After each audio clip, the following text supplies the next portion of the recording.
Good morning साथियों, good morning everybody. साथियों, हम जो चर्चा करने वाले हैं अभी बहुत ही महत्वपूर्ण बिंदु मिला है हमको। बीपीएससी सक्षमता 2 परीक्षाएं लेकर अर्ध राज्यकर्मी का दर्जा दिया गया है।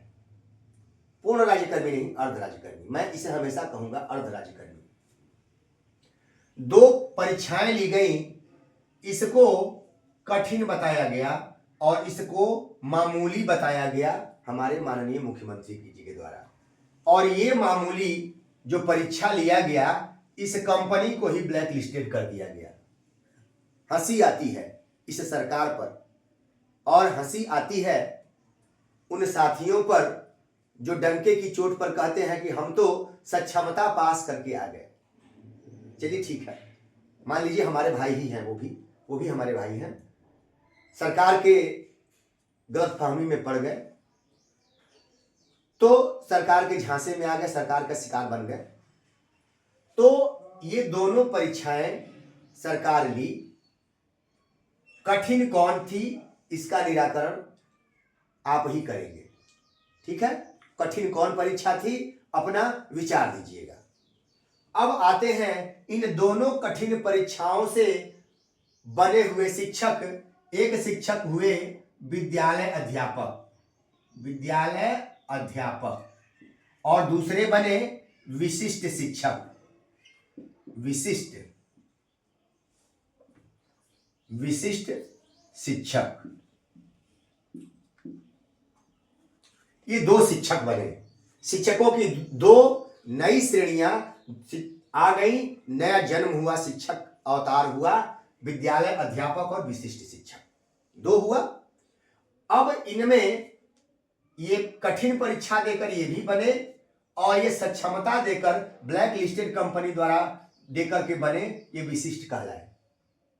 अब बंधुओं, विद्यालय अध्यापक जो पूर्व नियोजित शिक्षक थे और उन्होंने परीक्षा दिया बीपीएससी से और वो पास हो गए, तो उसमें तो हाई स्कूल के बंधु थे, उनका मूल वेतन कम था, ठीक है, उनका मूल वेतन बंधुओं कम था। या जो नए नियोजित थे 2022 में, उनका भी मूल वेतन 25,000 से नीचे था, तो वो बन गए, तो उनका कम था तो 25,000 पर ही फिक्स हो गया। तो उनको तो फायदा हो गया भैया, उनको फायदा हो गया, क्योंकि उनका 20,000 मूल वेतन अगर था तो उनका 25,000 पर फिक्स हुआ, ठीक है। तो ये तो 20 से 25,000 पर हुआ ही तो अच्छी बात है कि उनको फायदा हो गया। उनके लिए मैं कह रहा हूं कि भाई उनके लिए तो अच्छा हुआ है, वो मेरे भाई फायदे में रहे। लेकिन जिस बंधु का मूल वेतन 29,000 था, उनका वेतन 25,000 फिक्स हुआ। आप पता कर लीजिएगा, आपके अगल बगल जो प्राथमिक के थे 29,000 मूल वेतन था, उनका मूल वेतन 25,000 पर फिक्स हुआ है कि नहीं हुआ है। तो अगर 3,000 या 4,000 या इनका वेतन 26,000 पर ही फिक्स हुआ हो थोड़ी देर के लिए, तो इनको 3,000 मूल वेतन में घटा हुआ कि नहीं। उनका एनपीएस भी जोड़कर के पूर्ण वेतन बनाया गया और उसमें 200, 400, 500 का फायदा हुआ। एनपीएस जोड़कर दिखाया गया कि पूर्ण वेतन देखिए आप 1,500 फायदे में है, ये दिखा दिया गया। लेकिन मूल वेतन दोस्तों घट गया, मूल वेतन 25 पे आ गया। अब बताइए वो घटा में है या फायदे में है। जब मूल वेतन 25,000 पर हो गया दोस्तों, तो 8वें वेतन आयोग में उनको अगर 3,000 या 4,000 मूल वेतन का घटा हुआ है, तो 4 से अगर 8वें वेतन में गुणा 2 होता है, मूल वेतन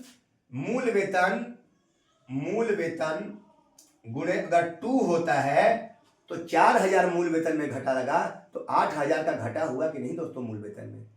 गणना कीजिएगा। अब ऐसे मेरे राकेश जी छपरा जब आ जाएंगे तो इस पे और बेहतर समझाएंगे वो, क्योंकि वो इसी के शिक्षक हैं, तो वो बिहार सरकार के आईएएस लोगों का मुकाबला जबरदस्त करेंगे। तो बंधुओं, ये जो घाटा हमको हुआ मेरे भाइयों को, तो अब है कि वेतन, मूल वेतन का कम क्यों हुआ, इसका जवाब आप लोग दीजिएगा। अब जो हमारे विशिष्ट शिक्षक भाई बने हुए हैं जो पूर्ण वेतन संरक्षण का लाभ कह रहे हैं, तो पूर्ण वेतन, मूल वेतन का कहीं जिक्र नहीं हुआ है नियमावली में। आप देखिएगा कहीं सरकार ने मूल वेतन का जिक्र नहीं किया। तो क्या ये पूर्व नियोजित विद्यालय अध्यापक सरकार के दुश्मन थे या बीपीएससी ब्लैक लिस्टेड कंपनी है? ब्लैक लिस्टेड संस्था तो नहीं है, ये तो कठिन परीक्षा लेती है। तो फिर इन कठिन परीक्षा लेने वाले पूर्व नियोजित विद्यालय अध्यापक भाइयों का मूल वेतन सरकार ने क्यों कम किया? सवाल है, ये सवाल है सरकार से और हमारे नियोजित भाइयों से। अगर सक्षमता पास मेरे विशिष्ट भाइयों, आपको सरकार अगर पूर्ण वेतन संरक्षण यानी पूरा वेतन, मूल वेतन भी आपका पूर्ण वेतन हुआ सर 49 या 50,000, 49,000 है, तो क्या सरकार इसको मूल वेतन में ले जाके ऐड करेगी? इस प्रश्न का जवाब दीजिएगा।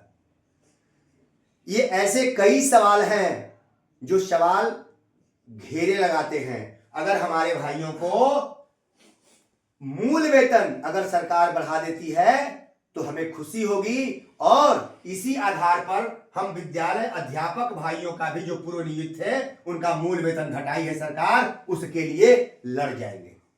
लड़ूंगा मैं, उनके लिए मुझे लड़ना है जो बहुत बड़ा घाटा देने जा रही है 8वें वेतन आयोग में। इन मेरे भाइयों पूर्व नियुक्त जो कठिन परीक्षा पास करके बीपीएससी का गए हैं विद्यालय अध्यापक, उनको घाटा जो लगा है उस पर सवाल है।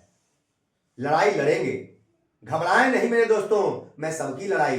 अब यही डर है कि सरकार सक्षमता पास विशिष्ट भाइयों के साथ भी धोखा ना करे। अगर सरकार धोखा नहीं करती है तो हमें खुशी होगी और विद्यालय अध्यापक भाइयों के लिए रास्ता खुलेगा जो घटा सह रहे हैं। इन्हीं बिंदुओं का जवाब आप भाई दीजिएगा। दोनों प्रश्न मैंने खड़ा कर दिए और फिर मिलेंगे अगली कड़ी में। जो अगला कड़ी महत्वपूर्ण बिंदु होगा उस पर भी चर्चा करेंगे। दोस्तों नमस्कार।